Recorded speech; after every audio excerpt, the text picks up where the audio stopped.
Good day mga bossing, Email Customs here, and today meron akong ituturo sa inyo na troubleshooting step kapag naka-encounter kayo ng ganitong issue. So meron tayo ditong NMAX version 1, as you can see. Ayan. So problema nito, na-stuck siya ng 1 month, then after a month hindi na mapaandar kasi na-low-bat, no? So ang ginawa namin is charge namin, okay? So na-charge na yung battery, full charge na. Kaso ngayon naman hindi talaga siya umaandar, nagka-crank lang siya. Wherein na find out ni Pete pag check niya ng fuel pump, hindi pala umaandar yung fuel pump. So ano lang siya, kung pagbukas mo hindi siya umuugong. So basically hindi talaga gumagana yung pump.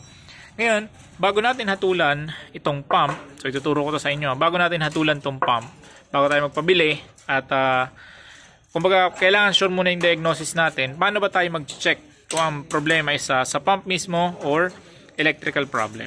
Okay? So ito yung sakit ng fuel pump. Diyan niya nakakabit sa may ilalim, di ba? So ang kulay is red na may stripe na blue at saka blue na may stripe na black. So yung red na may stripe na kulay blue, yan yung positive. Okay? Positive line ng pump. Tapos yung trigger naman niya is yung blue na may stripe na itim. Okay? Ngayon, paano ba natin ito troubleshoot kung electrical yung problema? So, hindi na natin papatagalin. Yung red, yung positive na yan, once mag-on po kayo ng susian dito, so mag-switch on kayo, lagi po yung may supply ng positive. Okay? Ibig sabihin, kung magkaroon ng putol sa linya, pag chinek mo, walang positive, ibig sabihin, ito yung may problema. Ngayon, ito naman na blue na may stripe na black, yan po ay galing naman sa ECU. So, negative naman yan. So, namamatay yan, depende sa pag-control ng ECU. Kasi di ba pag nag-switch on ka, uugong ng mga 2 to 3 seconds, tapos mamamatay, ang may gawa nun is yung ECU. So, direct na po yan papunta dito sa ECU. Ngayon, paano natin ma-check kung itong linya na to is may problema, yung sakit? So, kung walang binibigay na kuryente. There are two ways. Pwede kayong gumamit ng multitester, kagaya itong ginawa ko. Okay? Kung meron kayong multitester. Pero, mas accurate na way ng pag-test dito is gumamit na lang kayo ng bulb, kagaya nito. Yung sa taillight or sa headlight. Basta bulb na filament type. Ngayon, paano ko nasabi na ganun dapat? Kasi ganito, pag minsan multitester yung gamit mo, kahit kasi konting-konti lang or very small yung current dyan sa linya, basta meron siyang voltahe, magre-read yan. So on ko yung susian, no? Ayan, on natin. Ayan, makita nyo, nag-read siya ng 12.29 tapos namamatay. So kung yung multitester yung gamit mo, akalain mo na okay yung linya, fuel pump yung may sira. Pero, bago ka pa mag-jump into conclusion, kailangan mo munang i-verify kung tama na yung diagnosis mo. So, gagawin mo ngayon para ma-verify mo is gagamit ka nitong bulb. Bakit bulb? Kasi yung bulb, ang consumption nito is at least nasa 2.5 to 3 amperes. So, ibig sabihin, halos nadikit or halos kaparehas ng consumption ng iyong pump, ng motor. Okay? So, ibig sabihin, high drain na load ito. So, ibig sabihin, kung may problema sa linya, at merong corrosion or may linya na malapit ng maputol dyan, sa tester magre-read, pero dito sa ilaw hindi siya ilaw. So testingin natin ulit. So pag inon natin yung susian, nakita nyo nagre-read 12 volts. Pero testingin muna natin dito kung may ilaw siya. So ang gagawin natin is of course yung linya na yan is gagawin natin pang power dito sa bulb natin. Okay? Ayan. Yan. So, gawin natin, idikit natin tong negative line dito sa base ng bulb. Tapos, yung positive naman is doon sa ilalim. So, dito. Okay? So, i-ano natin, i-switch off muna natin yung susian. Tapos, switch on natin, din dikit natin to. Wala, di ba? Ibig sabihin, pwedeng may voltage reading siya pero napaka liit lang nung current kaya hindi mapailaw. So may problema itong wiring. Ngayon, paano natin malalaman kung may problema is yung positive or yung negative? So testingin muna natin is yung positive line, kasi yung positive line, once mag-on ka po ng susian, lagi may power to. So gagawin natin is tanggalin muna natin tong negative or itong puti. At ito yung gagawin natin. So itong positive, ilalagay natin dito. Tapos yung base, yun yung i-attach natin sa ground. O, di ba makita nyo umilaw? Ibig sabihin, okay yung positive. Which means, ang nawawalang linya is yung negative or yung galing sa ECU. So ito ngayon ang ititrace mo. Wherein, pag nag-trace ka by color code, okay? By color code, papunta yan. Yung wire niyan is papunta dito. Ito. Actually, nag-continuity test na ako kanina. Hanggang dito sa linya na to, buhay pa rin siya. Or may continuity siya. Kaso, yung papasok papunta sa ECU, okay? Ito yan. Yung papasok dyan sa ECU na wire, ito yan. Kung bibilangin natin is nasa 1, 2, pangatlo. Okay? I mean pang-apat. Ang pang-apat na pin. So nawawala yung continuity.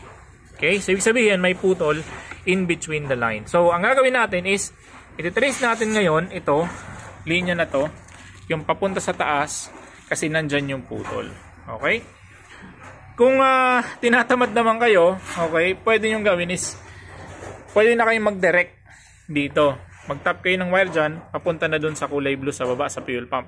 Kasi syempre gusto natin, malinis naman, saka para ma-inspect natin kung meron pang problema sa ibang wires. So babakbakin na lang namin yung harness. Okay? Saka i-test natin, di ba? Para naman makita nyo na talagang hindi gumagana yung unit natin.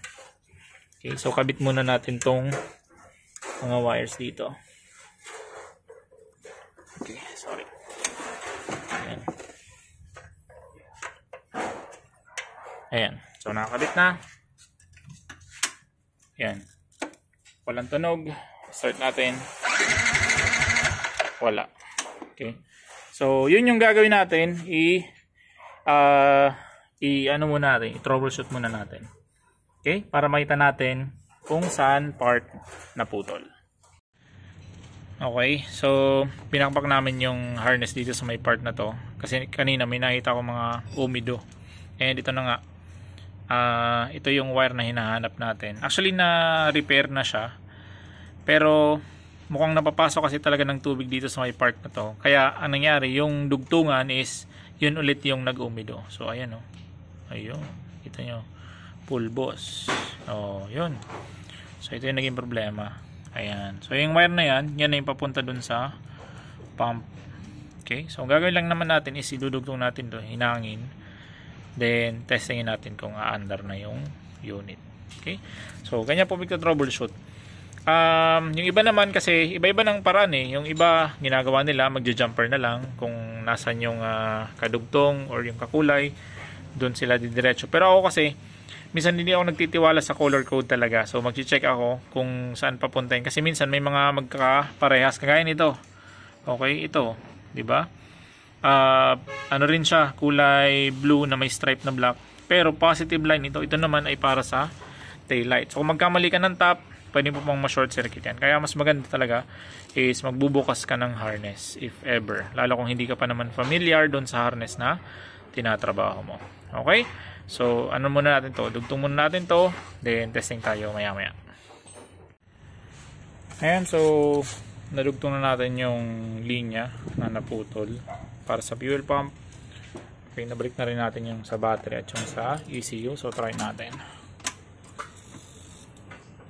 Yun, tumunog na. Try natin start.